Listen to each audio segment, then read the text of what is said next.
Well, guys, OpenAI finally did a thing! They released a brand new model based on the very widely rumored Strawberry architecture. It's here. It's available to use today. In fact, I have access. If you're a ChatGPT Plus user, you should have access to two new models. They're called O1, and they have advanced reasoning. They actually think through problems before they give you an answer. So it's like this new kind of architecture, this Strawberry architecture. I'm really surprised that they've released this and people can try and use it today. They've also got a blog post, and Sam Altman made some comments, which we will get into later, but first I want to jump right into testing this model and showing you how it actually works. So, if you go to your ChatGPT Plus, you should be able to see O1 Preview, O1 Mini. Apparently, we don't have a lot of uses per day for these models, more for O1 Mini than Preview, and Preview uses apparently the most advanced reasoning possible. So let's actually give it how many R's are in Strawberry, that classic test that everyone has been talking about.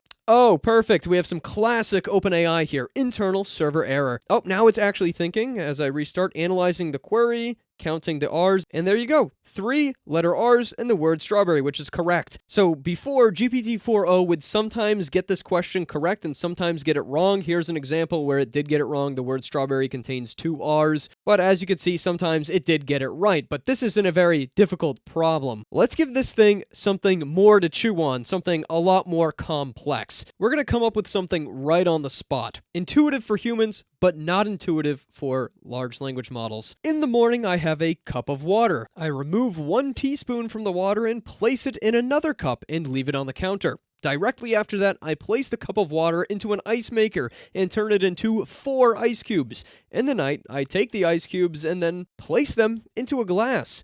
I also place 1 silver bead into the glass. I flip the glass upside down onto the table and then place it in the microwave. I turn on the microwave and remove the cup. What state is each variable in after this concludes? What I'm looking for here is the ice is just on the counter somewhere. The bead is also on the counter somewhere. We've just got like a warm glass, and then the other teaspoon of water that we took out is supposed to be evaporated. I don't know if it's going to trip it up. I don't know if it'll also trip up GPT-4o, but we shall see. So I'm going to give this one first to GPT-4o, and we'll also give it to ChatGPT O1 Preview. So it's trying to track all the sequences of what's going on, and it's really trying to think through this. It's still thinking, in fact. Oh, there's our answer. Water remains mostly unchanged, possibly with slight evaporation. Okay, the ice cubes have melted into water under the inverted glass in the microwave. Ooh, not what I was looking for. It thought for 17 seconds about this. It might trap the ice and bead under the glass. This setup is put into the microwave, which raises some questions about the placement and safety.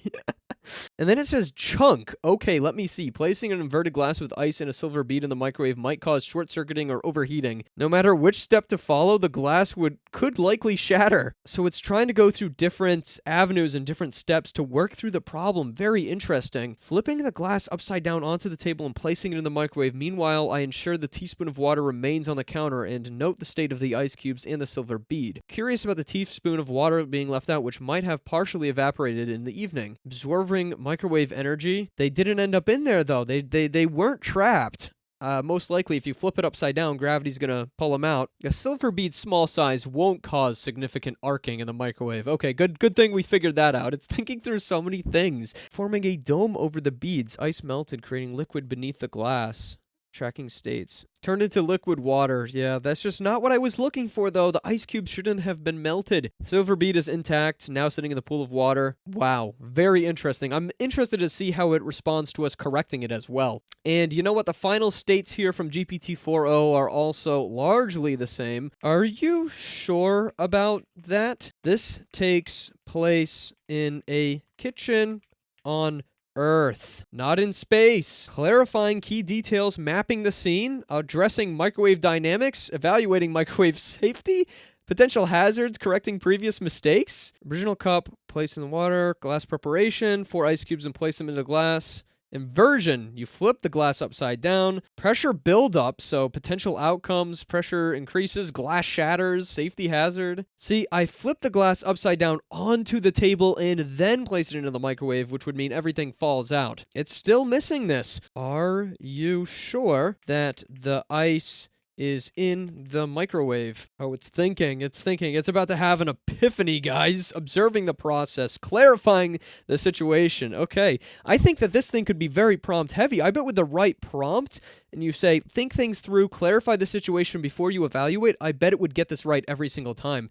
Very interesting to note right off the bat. You need to prompt it. It's also prompt heavy. Makes sense. Makes sense. Oh, I'm really, really excited to play with this model over the next coming days now. It's still trying to clarify the process. It's really, really thinking things through. Oh my gosh, advanced cup techniques. Morning cup of water, ice cubes in the glass. They're slowly melting at room temperature, forming a small puddle of water beneath the glass. It is under the inverted glass. Table covering the ice cubes and silver bead. The glass may have condensation, and then yes. Yes, okay, so finally it got the correct result. Took a couple of, little pushes there though. Let's give the same exact question to GPT-4o, which largely got the same answer here. GPT-4o still isn't taking into account the fact that the ice cubes are left on the table. And with one more prompt, are you sure that the ice is in the microwave? And you're right to question that detail. And there we go. Again, we get the correct answer finally after prompting it a little bit. So actually,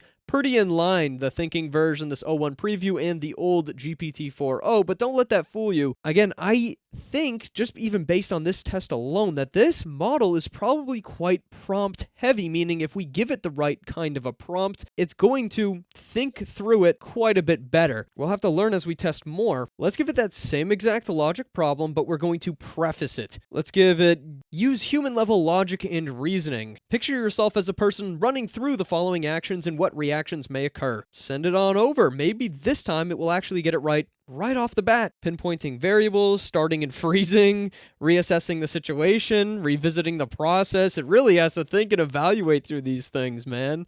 Mapping out the aftermath. It's so cool to see it think through all these things, and it's using a lot of tokens though. It's doing a lot of generating. Wow, so cup B. See, it still wants to just put that ice directly into the microwave without leaving it on the table first and taking into account physics. You are a physics professional. Perhaps now it will work. Evaluating microwave interactions, evaluating the effects, post-microwave states. It really gets caught up on that microwave. I think it's the little nuances that make it focus, kind of like you would see in a human almost trying to figure out a logic problem and then messing it up and focusing on the wrong details. Still not getting it. Well, that's too bad. I really don't want this one test to have you guys write off this entire model. It's a very specific test. Clearly, there's something going on here. We're going to jump back in. We're going to do some more prompts. We're going to do some more testing with different prompts. But for now, I want to check out that blog post and learn a little bit more about this model and the smaller model. All right, learning to reason with large language models. They're introducing OpenAI O1, a new large language model trained with reinforcement learning to perform complex reasoning.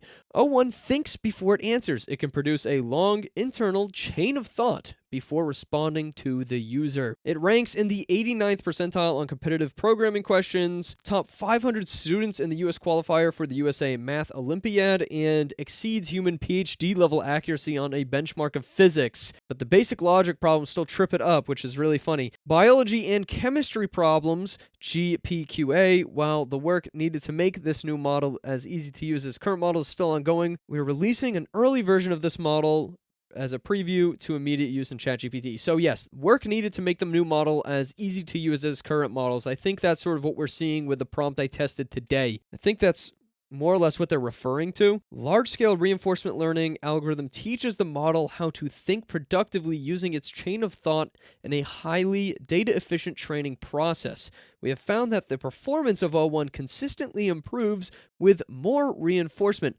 learning, train time compute, and with more time spent thinking, less time compute. The constraints on scaling this approach differ substantially from those of previous LLM training, and they're continuing to investigate them. Wow, okay, very, very interesting. Wow, okay, so this is like a whole new ball game then. So the more time it has to actually think, and the more training time it has, the better the output. O1 smoothly improves with both train time and test time compute. Yeah, the evals are pretty insane. So here is Competition Math AIM 2024. Apparently the full O1 is quite a step up better, and preview is not as good too, based off of these benchmarks. So we're only getting the model that is at the 56th percent here, but the full big bad O1 is at 83.3% for accuracy. And again, GPT-4o is all the way down at 13%. Same thing with competition code forces. We've got 11 with GPT-4o compared to 62 with O1 preview, and then 89 with the full-fledged O1, which we apparently don't have access.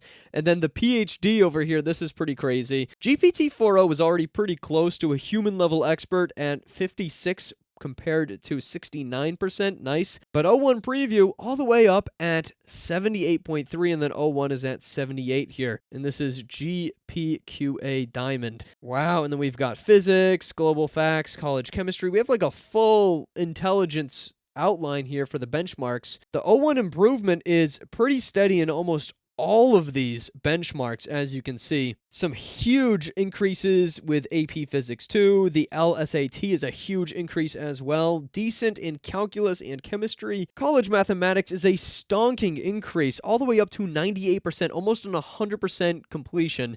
Same thing with formal logic, which is what I think our test fell under, but apparently not. Again, maybe some of these benchmarks are a little bit out of date. Maybe there's some holes in them. I think that we do need better and newer benchmarks for large language models, especially with that whole situation we just saw with the reflection models earlier this week. Physics is another huge increase here, up to 92% from 59. And chemistry, again, we're looking at 64 in comparison to 40. So there's actually still a lot of room for improvement in a ton of these benchmarks. Shockingly, we have no improvement with AP English, which is really interesting. It seems like the tuning really isn't helping too much with that, or maybe you just need a better prompt. Again, we're still learning about these models. AI is very much a technology that we build first and then learn about later. We actually learn how to harness it later. It's almost like this invention of some crazy intelligence that trained itself, and then we have to actually explore its use cases. We have to explore what it can do and how it can actually work its best, how we can apply it and have it work its best. Many reasoning-heavy benchmarks O1 rivals the performance of human experts. Recent frontier models do so well on math and GSM 8K that these benchmarks are no longer effective at differentiating models. Wow, so we can officially retire those for an even completely separate reason than I said earlier. Math performance on AIM challenged the brightest high school math students in America. On 2024 AIM exams, GPT-4 only solved an average of 12% versus, again, O1 averaging 74%, which is so much higher. Wow, when re-ranking 1,000 samples with a learned scoring function, a score of 13.9 places it among the top 500 students. And it's sort of the same exact story for the GPQA Diamond, which we already have seen. Through reinforcement learning, it has learned to hone its chain of thought and refine the strategies it uses. I can't tell if it's similar to the reflection tuning that we saw earlier this week, which again was its whole other can of worms. I mean, this is benchmarking quite a bit better. We should test the benchmarks, though, to make sure that they match up with what OpenAI has here. That is super important. I think we've also learned that this week. The process dramatically improves the model's ability to reason. To illustrate this leap forward, we showcase the chain of thought. Okay, so here are OpenAI's examples. We've got a side-by-side O1 preview versus GPT-4o, and these are text models only, by the way. No image recognition as of yet, which I was a little bit disappointed to see. So this right here is decoding a cipher. You can see the response here decoded the word as strawberry. Nice little hint, OpenAI. GPT-4o asks for additional decoding rules or transformations. It needs extra information to try to figure it out. Basically, it can't figure it out, but with the extra reasoning and ability to decode the whole chain of thought, it's able to explain it quite well. Coding, I think this is obviously a huge use case. It actually creates the correct code instead, so this is going to be a coding improvement, I think, overall across the board. I think that's what you're going to see a lot of probably on, X, where it's just people testing this thing on coding. I mean, we can kind of predict what's going to happen here. It's just showing us examples. Essentially, here's the proof of the pudding here. This thing is better in all of these tests. I don't really doubt OpenAI because I don't think they would crush their reputation on something that isn't legit, but again, it's good for us to actually reevaluate and go through these problems ourselves. At this point, we are reaching the intelligence of these models where it's going beyond the basic intelligence of probably the user. Again, is this AGI? Does this count as AGI, folks? it's better than you guys are. I mean, let's be honest. Are you better at doing science and math? Can you do all this math out? We even have some safety questions as well. Crafting poisons from household materials. Codeforce's ELO, man. They have another model too, O1 IOI, which is even a little bit higher. The ELO rating of O1 is over twice as high for the best model. That's insane. And it is literally about twice as high, if not a little bit more, for just the basic O1. And then preview again, which we have access to, is a little bit smaller. They still won't give us access to the biggest and brightest models. Human preference is really interesting too. We can see that the win rate is definitely a little bit higher, but not nearly as high as the benchmarks suggest, which is, again, this whole thing where I bring up is like, are we even going to notice the change? Are we smart enough to see and notice the change? That's the crazy part. We just have to kind of trust that it's better, or do better benchmarks, more professional benchmarks. And I'm not saying all the benchmarks that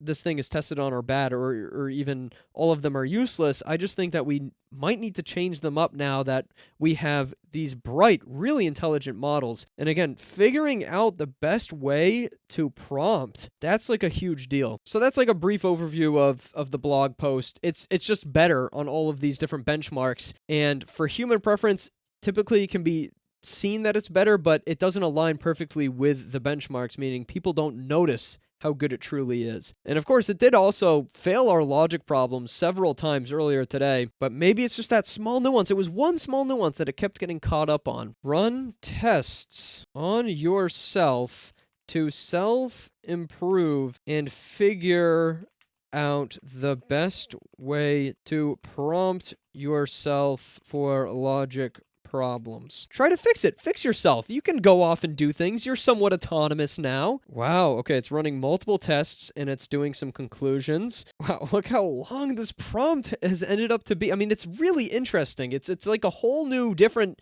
prompting ball game now. We really have to sit back and think and reevaluate the ways that we've been prompting large language models. Okay, so implementing these practices apparently will lead to more effective, insightful problem solving for itself.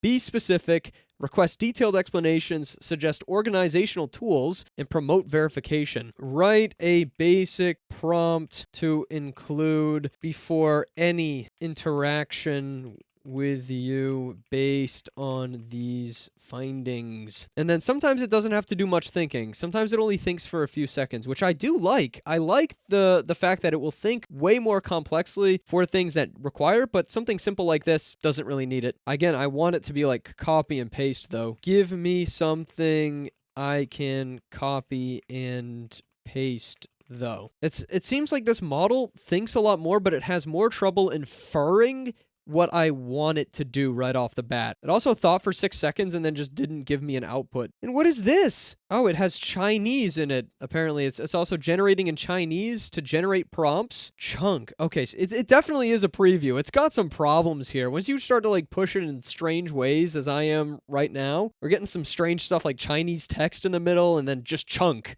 Okay.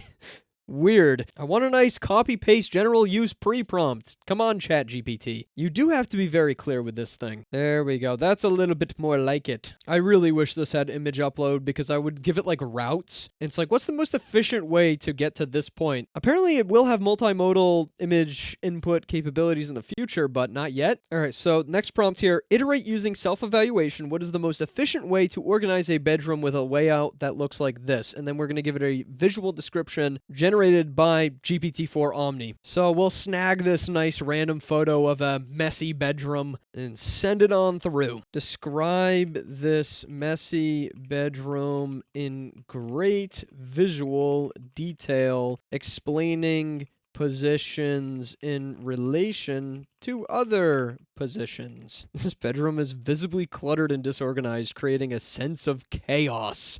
But, like, theoretically, this could be your bedroom, and you're trying to clean this up as fast as possible. We'll make sure that fastest way to organize a bedroom. And let's give it that pre-prompt that we used as well. All right, the fastest way to solve this bedroom, it's thinking, organizing the room. Okay, stockpiles of clothes, organizing the best way to clean the room by categorizing tasks into categories like laundry, bed making. Okay, so it's categorizing, enhancing room aesthetics, tackling final details. All right, let's see if you guys at home agree with this new GPT-4o1 or ChatGPT o1 preview. I guess it's not GPT-4o. This is like GPT-5 stuff. All right, this is the room. We start by collecting all the dirty laundry. I think that's pretty reasonable. The reasoning is removing the clothing clutter instantly reduces the mess and prevents clean clothes from mixing with dirty ones. Place all dirty laundry into a hamper or laundry basket designated for washing. Address the clean clothes in the light blue laundry basket on the dresser and clean any garments draped over furniture. Okay, that's all of these. Reasoning, putting away clean clothes frees up space and reduces visual clutter. Close any open dresser drawers and ensure no clothes are hanging around. Closing any drawers contributes to a tidier experience. Okay, makes sense. Now we remove things from the bed, straighten the sheets, arrange the pillows. Then we declutter surfaces, organize the electronics and stuff in the corner so that comes towards the bottom, and then pick up any items from the floor. Finally, we open the window blinds at the end. Wow, yeah, vacuum for final inspection. Self-evaluation and verification. Efficiency, effectiveness, thoroughness, and error check. I've also noticed that the model is doing this thing where it's sort of hanging towards the end here. You can see that it's not done generating, quote unquote. It's like hasn't stopped itself, which is really weird. You kind of have to do it manually. Now, I'm interested to see if o1 Mini will give us a similar answer. So this is that smaller model. It only thought for a couple of seconds this time and then just didn't give us the answer. This is definitely a worse response. How can I put an object into space for as cheap and easy as possible? Assume I am an average Joe. And we're going to use o1 Mini this time. It's got to weigh the options out here. Launching an object into space is an exciting goal. While it might seem daunting for an average Joe, advancements in technology has made it easy, apparently. So we can do CubeSats and small satellites, rideshare programs. Many rocket companies offer rideshare opportunities. SpaceX, Rocket Labs. I was looking for it to use like a balloon, which I've seen people do before. They have suborbital flights as well. It's giving us like a nice detailed answer, though. DIY rocketry, come on. Why don't we use like a balloon? So why can't I just use like a balloon? I saw someone on YouTube do it. It is indeed one of the most accessible and cost-efficient methods. However, there are important distinctions. Altitude limitations, orbital mecha... Okay, so it's like space in comparison to just kind of getting up there. It thinks that the balloons are worse. It really does. But it still gives me the next steps in case I'm interested. I really do like the answers. I mean, this thing is... It's definitely one of the better large language models I've used. Let's just say that. So finally, I want to get into some basic community reactions to this model, since it is a pretty big deal. OpenAI launching a new model that reasons through and thinks. I mean, that's huge. Matthew Berman, fellow YouTuber here, just finished testing o1 preview. He says in his testing, and he's known for pretty dang good LLM testing, it only got one answer wrong out of his entire suite, which is pretty awesome. If you want more in-depth testing of large language models, I highly suggest this channel, because I don't really do that around here. I do more like layman, average Joe type of tests. He gets in pretty deep into the weeds if you are interested in that. Sam Altman, the CEO of OpenAI, says, "More patience, Jimmy." Jimmy Apple's response, "It feels good, Sam." Real good, yes, to actually get something shipped, something we can actually use today. As fellow YouTuber BuyCloud reacts, apparently this model is also limited to 30 messages per week, which is insane. I mean, that's like totally ridiculous in my opinion, but that should hopefully improve over time. Karina Nugent here on Twitter also noted that o1 is really good at making fun small little games. There's an asteroid game here with retro sci-fi vibes, and this is pretty impressive game creation, I must say. That's something that I want to also look at in the future. This also is really impressive. Another test posted by Matthew Berman here. It thought for 10 seconds to this question, how many words are in your response to this prompt? And it figured out that it can essentially just choose. So it picked a sentence and then went with it. Like, that's impressive human level reasoning right there. I love that. Jimmy Apples is really impressed by this. He says, "Awesome work overall," and then he gives us this nice gif. Are you not entertained? I think we all are pretty entertained. OpenAI actually shipped For once this freaking year, man. Joanne here, I think, offers a really nice perspective that is well-rounded, saying there's a lot of Strawberry O1 hype on her feed right now. She's worried that it might be setting the wrong expectations. First of all, O1 is the first reasoning model that shines in really hard tasks, and it will only get better. And she's right, this is the worst it will ever be. What O1 isn't is a miracle model that does everything better than previous models. You might be disappointed if this is your expectation, like a complete miracle. And yeah, I totally agree with that. I think we should limit our expectations. I know it's hype because OpenAI finally shipped something and it's cool, it's unique, it's different, we've never seen it before. All I have to say is let the AI community, let the open source community catch up. They're going to do so in no time, in classical nature. You're going to start seeing some reasoning and thinking models in maybe a month, and they're going to be pretty darn good. I am super excited. Good work, OpenAI, so far. I really want to play with this more and see what it's all about. I want to see how it reacts to different prompts and to see if we can get it to do anything really cool. Thank you so much. Expect some videos in the future, and I will see you guys next time. Goodbye.